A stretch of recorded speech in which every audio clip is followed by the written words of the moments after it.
Assalamualaikum warahmatullahi wabarakatuh. Nama saya Aris Dwi Prasetyo, mahasiswa informatika dengan NIM 037. Di sini saya akan membahas tentang proyek UAS kami yang berjudul Perbandingan Klasifikasi Kualitas Wine dengan menggunakan algoritma K-nearest neighbor atau yang lebih dikenal dengan KNN. Lalu metode yang kedua adalah Support Vector Machine atau SVM, dan yang ketiga adalah metode Decision Tree. Di sini saya akan memperkenalkan teman-teman saya terlebih dahulu. Yang pertama adalah Amin Aziz, mahasiswa dengan NIM 034. Yang kedua adalah Daniel Dwi Arianto Manurung, mahasiswa dengan NIM 035. Yang ketiga adalah Rafdi Rehan Zafari, mahasiswa dengan NIM 036. Dan yang terakhir adalah Ismail Muhammad Fali, mahasiswa dengan NIM 040. Pertama kita akan masuk ke pendahuluan. Penelitian ini melakukan klasifikasi terhadap wine menggunakan dataset dari situs kaggle.com dengan menggunakan 3 model pengklasifikasian yang sudah saya sebutkan tadi. Pengklasifikasian ini dilakukan dengan melihat 2 jenis fitur, yaitu baik atau buruknya kualitas sebuah wine berdasarkan dataset yang ada. Pengklasifikasian wine menggunakan 2 cara, yaitu pengujian objektif dan pengujian subjektif. Pada pertama, yaitu pengujian secara objektif, dilakukan dengan cara uji laboratorium berdasarkan senyawa yang terkandung dalam wine tersebut. Sedangkan untuk pengujian subjektif dilakukan oleh seorang pakar yang ahli dalam menilai langsung karakteristik wine. Karena hal tersebut sangat ribet, maka kita membuat program yang bisa mengklasifikasikan wine berdasarkan dataset yang sudah ada. Lalu kita maju ke metodologi. Metodologi dalam penelitian ini kita bisa jelaskan seperti data yang digunakan merupakan data kualitas wine yang memiliki 11 fitur dan kelas yang merupakan kualitas dari wine bernilai dari 2 sampai 8. Dataset memiliki 1.599 data yang dibagi menjadi 2 jenis, yaitu data latih dan data uji dengan perbandingan 90% untuk data latih dan 10%-nya itu data uji. Seluruh fitur digunakan untuk memprediksi nilai kualitas. Berikut adalah diagramnya. Pertama, kita melakukan penyiapan data. Penyiapan datanya itu yang seperti saya sudah bilang tadi, menggunakan situs kaggle.com. Lalu kita melakukan normalisasi data, lalu datanya dibagi menjadi 2, data uji dan data latih. Untuk di data latih sendiri, kita melakukan metode beberapa macam, seperti K-fold cross validation yang akan menciptakan model KNN, lalu model SVM, dan yang terakhir adalah model decision tree. Setelah itu semua, kita akan melakukan pengujian model. Setelah pengujian model selesai dilakukan, kita akan melakukan evaluasi terhadap hasilnya. Lalu selesai. Selanjutnya akan disambungkan oleh teman saya Daniel Dwi Arianto Manurung. Terima kasih. Saya akan melanjutkan pembahasannya. Selanjutnya adalah preprocessing. Yang pertama kita akan melakukan preprocessing yaitu dengan menormalisasikan data. Kali ini kita menggunakan data min-max normalization. Min-max normalization merupakan metode normalisasi dengan melakukan transformasi linear terhadap data asli sehingga menghasilkan keseimbangan nilai perbandingan antar data saat sebelum dan sesudah proses. Lalu yang kedua, preprocessing yaitu dengan labeling. Jadi kita melakukan labeling nilai kelas. Bila nilai kelasnya itu berada rentang 2 sampai 6,5, maka akan dilabel sebagai bad. Dan bila berada di rentang 6,5 sampai 8, maka akan dilabel dengan good. Metodologi selanjutnya adalah klasifikasi. Berikut adalah klasifikasi yang kita gunakan. Yang pertama KNN. Konsep dasarnya KNN adalah mencari jarak terdekat antara data yang akan dievaluasi dengan K tetangga terdekatnya. Nilai dari jarak antara data uji dengan data latih diurutkan dari nilai terendah. Kelas dari nilai dengan jarak terendah diperiksa. Kelas yang memiliki nilai pokok tertinggi menjadi kelas dari data uji tersebut. Yang kedua adalah SPM, suatu teknik untuk menemukan fungsi pemisah yang bisa mengucapkan set dari dua kelas yang berbeda. Metode ini merupakan metode learning machine yang bekerja atas prinsip structural risk minimization atau SRM dengan tujuan menemukan hyperplane terbaik yang memisahkan dua buah kelas pada input space. Yang ketiga adalah decision tree, metode yang mengubah fakta yang sangat besar menjadi pohon keputusan yang merepresentasikan aturan. Pohon keputusan juga berguna untuk mengeksplorasi data, menemukan hubungan tersembunyi antara sejumlah calon variabel input dengan sebuah variabel target. Berikut adalah shortcut yang kita bentuk untuk project kali ini. Berikut adalah library yang kita gunakan. Yang pertama adalah Pandas, yang kedua adalah Minmax Scalar, yaitu untuk menghitung nilai normalisasi. Yang kedua adalah Train Test Fit, itu untuk membagi data training dengan data testing. Yang ketiga adalah Kinetic Work Classifier, itu untuk metode KNN-nya. Kemudian ada Conversion Matrix, Classification Report, Cross Validation Score juga, SVM untuk metode SVM-nya, Decision Tree Classifier untuk decision tree-nya, PLT untuk menampilkan plot, Seaborn juga untuk plot juga, tampilan untuk conversion matrix-nya, yang terakhir adalah NumPy. Berikut adalah potongan yang kita gunakan untuk mengetahui seberapa pengaruh sebuah fitur terhadap kualitas red wine. Potongan codingannya. Yang selanjutnya, proses labeling. Proses labeling pada kelas yang berada rentang 2 sampai 6,5 akan dibagi grade. Yang 65 sampai 8 akan dilabel sebagai good. Lalu dilakukan pemisahan X data, yaitu adalah fitur-fiturnya, kemudian Y data adalah kelasnya. Lalu kemudian menormalisasi fitur dengan metode Minmax Scalar. Berikut adalah codingannya untuk melakukan normalisasi. Berikutnya adalah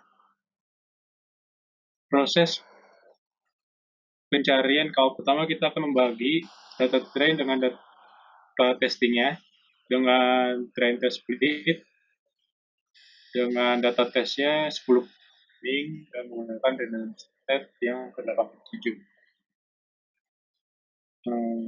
Berikut adalah potongan codingannya untuk melakukan looping mencari ke optimal.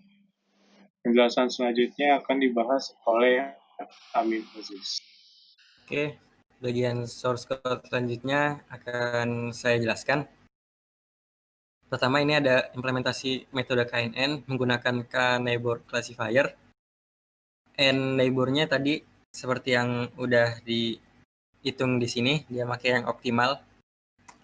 Lalu dia terhadap X-train dan Y-train. Lalu selanjutnya ada penghitungan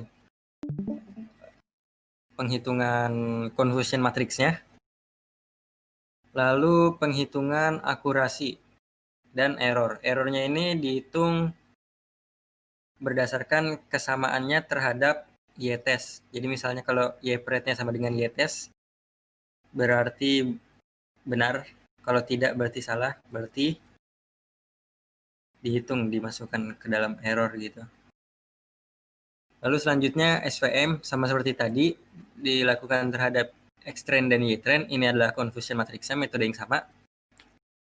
Lalu penghitungan errornya dan akurasinya juga menggunakan metode yang sama. Selanjutnya decision tree. Ini juga sama aja seperti KNN dan SVM. Dilakukan terhadap X-train dan Y-train. Cuman bedanya dia ada random state. Random state-nya 0 agar setiap kode ini dijalankan, hasil akurasi dan error tidak berubah-berubah karena dia menggunakan tree hasil penelitian. Ya ini min-max normalization-nya berubah dia dari data aslinya. Lalu K-fold cross validation, ini tampilan GUI-nya. Lalu ini dari codingan yang tadi untuk menentukan K optimal. Di sini bisa dilihat K optimal adalah 3 dengan nilai 0,87. Oke, selanjutnya hasil penelitian menggunakan klasifikasi Kindness Neighbor. Yang pertama di situ ada confusion matrix KNN-nya, di mana truthable bet dengan predicted bet terdapat 141 sampel, dan predicted good dengan truthable good itu ada 5 sampel dengan akurasi 0,91 dengan K optimal 3 berdasarkan K-fold validation dan error prediksi 8,75% serta akurasi 91,25%. Kemudian selanjutnya klasifikasi menggunakan support vector machine. Di sana terlihat dari confusion matrix-nya nilai prediksi bet dengan data yang seharusnya bet lebih banyak dari sebelumnya dengan tingkat akurasi sebesar 0,94, error prediksi sekitar 5, error prediksinya 5,625% dengan akurasi 94,375%. Kemudian selanjutnya decision tree dengan confusion matrix-nya bernilai 142 untuk yang bad, diprediksi bad, dan 5 untuk good yang diprediksi good. Kemudian nilai akurasinya itu 0,92 dengan error prediksi 7,5%. Nah, dari ketiga ini, perbandingannya terlihat tidak terlalu jauh, di mana nilai KNN, SVM, dan DCT berdasarkan 1.439 data trend dan 160 dataset KNN dengan akurasi sekian 91,25%, SVM dengan 94%, dan decision tree dengan 91%, dilihat bahwa SVM memiliki nilai akurasi yang lebih besar dibandingkan yang lain. Ini menandakan bahwa untuk dataset wine quality ini, support vector machine merupakan algoritma klasifikasi terbaik. Di sini saya akan menjelaskan tentang analisis. Yang pertama, analisis dari hasilnya. Akurasi yang didapatkan dari metode SVM merupakan akurasi yang paling tinggi dibanding metode yang lainnya. Karena SVM lebih cocok digunakan dengan kelas yang hanya memiliki 2 label. Lalu, adanya fitur yang tidak mempengaruhi nilai quality, karena dilihat dari plotnya itu landai dan tidak ada perbedaan yang signifikan. Dan hasil penelitian itu diukur dengan menghitung tingkat akurasi dari data uji. Akurasi dihitung dengan cara jumlah data uji yang benar dibagi dengan jumlah data uji, kemudian dikalikan dengan 100%, maka akan diperoleh hasil penelitiannya. Lalu, kesimpulan. Yang pertama, nilai K tertinggi yang menjadi acuan pada saat praproses K-fold cross-validation, yaitu pada K sama dengan 3, sebesar 87%. Akurasi tertinggi dataset red wine terdapat pada metode SVM, sebesar 94,375%. Lalu, akurasi terendah pada dataset red wine didapat dengan metode KNN, sebesar 91,25%. Pemilihan metode pada data mining sangat berpengaruh terhadap akurasi yang diterima. Penelitian ini menemukan bahwa akurasi menggunakan metode SVM dinilai lebih baik dari akurasi penelitian sebelumnya yang dilakukan oleh Kana Saputra pada tahun 2016 sebesar 72%, dan penelitian dari Nisa Azahra pada tahun 2019 sebesar 65,92%. Lanjut ke daftar pustaka. Yang pertama, kami melihat literatur implementasi algoritma Kindness Neighbor atau KNN untuk klasifikasi data wine dari Arandika A. Marji Collison I pada tahun 2014. Lalu yang kedua, literatur klasifikasi data minuman wine menggunakan algoritma KNN pada tahun 2016 oleh K. Saputra dan A. P.U. Sihaan. Lalu yang ketiga, literatur berjudul Perbandingan Normalisasi Data untuk Klasifikasi Wine menggunakan algoritma KNN pada tahun 2019 oleh Darnisa Azahra Nasution.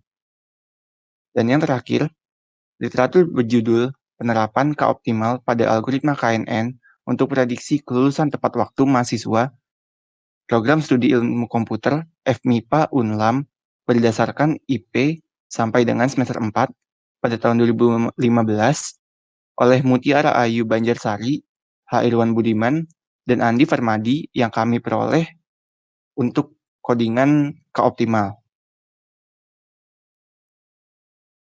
Sekian presentasi dari kelompok kami, kurang lebihnya mohon maaf. Wabillahi taufiq wal hidayah. Wassalamualaikum warahmatullahi wabarakatuh.